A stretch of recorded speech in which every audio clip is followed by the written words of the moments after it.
क्या आलू के पराठे बनाना इतना आसान भी हो सकता है? अब आपको इतनी शदीद गर्मी में किचन में खड़े होकर इतने मुश्किल आलू के पराठे नहीं बनाना पड़ेंगे। अस्सलाम वालेकुम माय किचन क्वींस, कैसी हैं आप सब? वेलकम है आपको किरण कुकोलॉजी में। आज बहुत ही ज़्यादा आसान रेसिपी आप लोगों के लिए लेकर आई हूँ, आलू पराठा बनाने की रेसिपी। वैसे भी इसकी स्टफिंग नहायत ही ज़्यादा चटपटी, चटखारेदार और मज़ेदार किस्म की है और इसकी शेप आम रूटीन के जो गोल पराठे हम आलू के बनाते हैं ना, वैसी नहीं है। बच्चे भी इसको देखकर खुशी खुशी खाएंगे। तो चलिए आसान सी आलू पराठा की रेसिपी स्टार्ट करते हैं जी। सबसे पहले तो हमने आटा गूंद लेना है। यहाँ पर मैंने लिया है जी 1 कप गंदम का आटा और 1 कप मैदा, दोनों मिक्स करके हम इस्तेमाल करेंगे। और जाएगा इसमें 1 चम्मच चीनी, इसके साथ बहुत ही अच्छा टेस्ट और बहुत ही अच्छा कलर आएगा पराठों का। 1/4 टीस्पून इसमें नमक जाएगा और तकरीबन 2.5 से 3 चम्मच मैं इसमें घी शामिल करूँगी। बेहतर रिजल्ट के लिए आपने घी का इस्तेमाल करना है, इससे पराठे आपके बहुत खस्ता बनेंगे। यहाँ पर आटा और मैदा मैंने छान कर इस्तेमाल किया है। अच्छा, आप अगर चाहें तो सारे का सारा मैदा भी यूज़ कर सकते हैं, चाहें तो सारे का सारा गंदम का आटा भी यूज़ कर सकते हैं। मैंने दोनों गंदम का आटा और मैदा मिक्स कर लिया है। बाकी आपकी अपनी चॉइस है, कुछ लोग मैदा खाना पसंद नहीं करते। तो सारी चीज़ों को हमने यकजान कर लिया, अच्छे से मिक्स कर लिया। उसके बाद थोड़ा थोड़ा पानी लेकर हमने सॉफ्ट सी डो तैयार करनी है, लेकिन इतनी भी सॉफ्ट नहीं होनी चाहिए कि पराठा होल्ड करना मुश्किल हो जाए। ना ज़्यादा सॉफ्ट होनी चाहिए और ना ज़्यादा हार्ड होनी चाहिए। आटे को हम 5 मिनट तक इसी तरह से मुक्की देंगे ताकि अच्छी तरह से इसके अंदर जो फाइबर हैं वो अच्छी तरह से यकजान हो जाएं। तो यहाँ पर तकरीबन मुझे गूंदते हुए 5 मिनट हो चुके हैं। तो आप देख सकते हैं कि आटा ना ज़्यादा सख्त है ना नरम है। आटा तैयार है हमारा। बस इसके ऊपर थोड़ा सा ऑयल लगाकर इसको कवर करके मैं फ्रिज में रख दूँगी, क्योंकि अभी शदीद गर्मियाँ चल रही हैं। तो फ्रिज में इसको 10 से 15 मिनट के लिए हम रखेंगे। तो जब तक आटा हमारा मैरिनेट होता है हम अपनी स्टफिंग तैयार कर लेते हैं। यहाँ पर मैंने आलू लिए हैं जी बॉयल, 4 मीडियम साइज़ के आलू लिए हैं, उनको बॉयल किया। अब पील ऑफ करके मैं उसको मैश कर रही हूँ। ज़्यादा आपने मैश नहीं करना, थोड़े थोड़े मोटे चंक्स इसमें रहने चाहिए, क्योंकि आलू के पराठा बिल्कुल मलीदा पीठी अच्छी नहीं लगती। तो यहाँ पर मैंने इनको कर लिया मैश। और यहाँ पर एक छोटे साइज़ का टमाटर, उसके बीज निकाल कर मैंने छोटे छोटे साइज़ में काट लिया और एक छोटे साइज़ का प्याज बारीक बारीक लंबाई के रूप में काट लिया। 2 चम्मच में इसमें अनारदाना शामिल करूँगी। अनारदाना आप ज़रूर डालिएगा, बड़ा ही चटखारा सा इसके साथ फ्लेवर आता है। ढेर सारा हरा धनिया डाल दीजिए। आधा चम्मच मैंने इसमें साबुत ज़ीरा डाला है, आधा चम्मच इसमें नमक जाएगा और आधा चम्मच इसमें चाट मसाला। बहुत ही अच्छी खुशबू और बहुत ही अच्छा जायका आता है इसके साथ। तकरीबन आधे चम्मच से थोड़ा सा ज़्यादा इसमें मैंने चिली फ्लेक्स डाले हैं। 1 चुटकी मैंने इसमें अजवाइन डाली है। अजवाइन ज़रूर डाला करें, इससे आलू का बादीपन ख़त्म हो जाता है। अब इसमें मैं 2 टेबलस्पून कुकिंग ऑयल के ऐड करूँगी, इससे बहुत अच्छा मॉइस्चराइज आएगा हमारी इस स्टफिंग के अंदर। अब इन सारी चीज़ों को हम मिक्स कर लेंगे। बहुत ही ज़्यादा टेस्टी, मज़ेदार और चटखारेदार किस्म की हमारी स्टफिंग तैयार हो रही है। आप यकीन करें, इसको मिक्स करते हुए चाट मसाले की एक जो खुशबू होती है ना, वो बहुत ही खूबसूरत आ रही है। जैसे हम बाज़ार से आलू चने लेकर खाते हैं तो आलू चने वाला ऊपर चाट मसाला छिड़क के देता है ना, तो कितनी ही प्यारी खुशबू आती है। बिल्कुल सेम वैसी ही खुशबू आ रही है।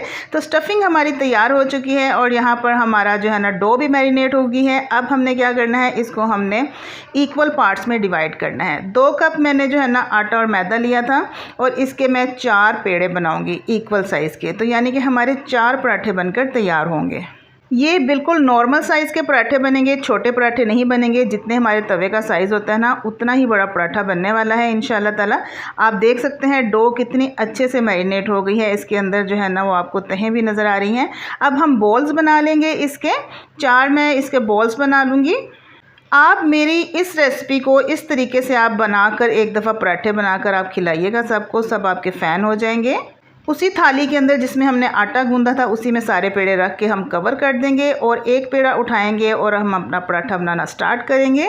नॉर्मली जब हम आलू के पराठे बनाते हैं तो हमें 2 छोटे छोटे पेड़े बनाने पड़ते हैं, डबल पेड़े बनाने पड़ते हैं, डबल रोटी को बेलना पड़ता है, उसके अंदर स्टफिंग रख कर उसको कवर करना पड़ता है।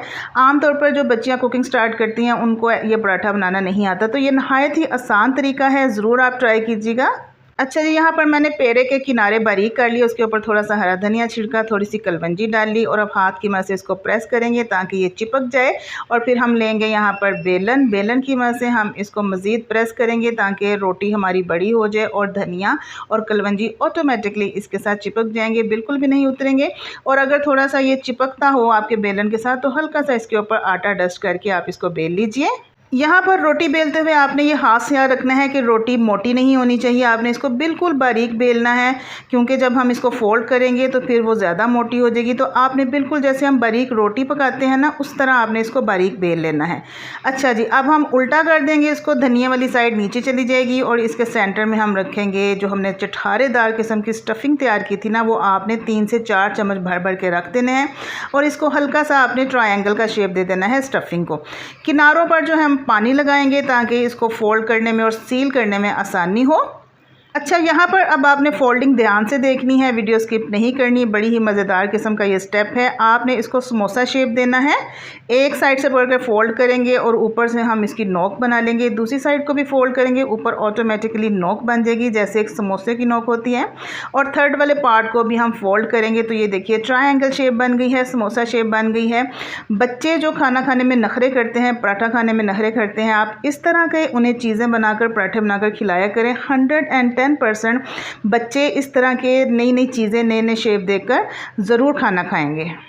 अच्छा जी, तवा हमने प्री हीट किया हुआ था पहले से, उसके ऊपर हमने ये पराठा डाल दिया है। अब आपने इसको जैसे ही नीचे गोल्डन कलर आए इसको फ्लिप करेंगे। अभी इसको जो है ना ड्राई हमने जो है ना वो पकाना है। जब दोनों तरफ से गोल्डन कलर आ जाए फिर हम इसके ऊपर घी या ऑयल या बटर जो भी आप पसंद करते हैं वो डालेंगे।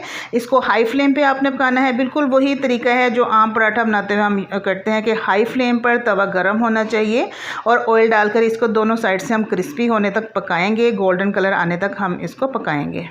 यकीन कीजिए पकने के दौरान जो खुशबू आ रही है वो मैं आपको दिखा नहीं सकती, आपको स्मेल नहीं करवा सकती। काश के वीडियो में ऑप्शन होती कि मैं आपको इसकी खुशबू भी चेक करवा सकती। बहुत ही शानदार मज़ेदार किस्म का खुशबूदार पराठा बनकर तैयार हो रहा है। इसकी यकीनन हमारे मोहल्ले में भी खुशबू जा रही होगी और लोग जो है ना वो जज कर रहे होंगे कि कुछ मज़ेदार किस्म का पक रहा है।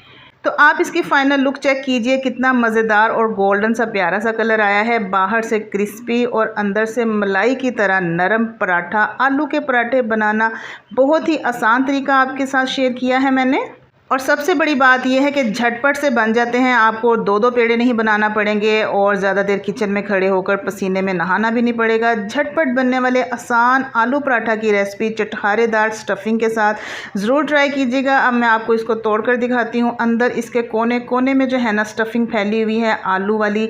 अनारदाना इसके अंदर है, चाट मसाला इसके अंदर है, आलू प्याज टमाटर इसके अंदर है। चाय के साथ खाइए, रायते के साथ खाइए आप इसको, या केचप के साथ बच्चे जो है ना शौक़ से खाते हैं। तो जनाब, अगर आपको मेरी ये आलू पराठा की रेसिपी अच्छी लगी है ट्रायंगल शेप में, समोसा शेप में, तो आपने मेरी वीडियो को लाइक करना है, मेरे चैनल को सब्सक्राइब करना है और एक प्यारा सा कमेंट भी आपने ज़रूर लिखना है। मुझे इंतज़ार रहेगा आपके कमेंट का। अगर आपको कोई रेसिपी, कोई वीडियो अच्छी लगे तो उसको ज़्यादा से ज़्यादा शेयर किया कीजिए। तो अब मैं आपसे इजाज़त चाहूँगी। किरण कुकोलो को दीजिए इजाज़त ताकि लेकर आऊँ आपके लिए एक और नई एक्साइटिंग रेसिपी। तो तब तक के लिए आपने अपना ढेर सारा ख्याल रखना है और किरण कुकोलो को दुआओं में याद रखना है। तो इजाज़त दीजिए। अल्लाह हाफिज़, take care and bye bye, फ़ी अमान अल्लाह।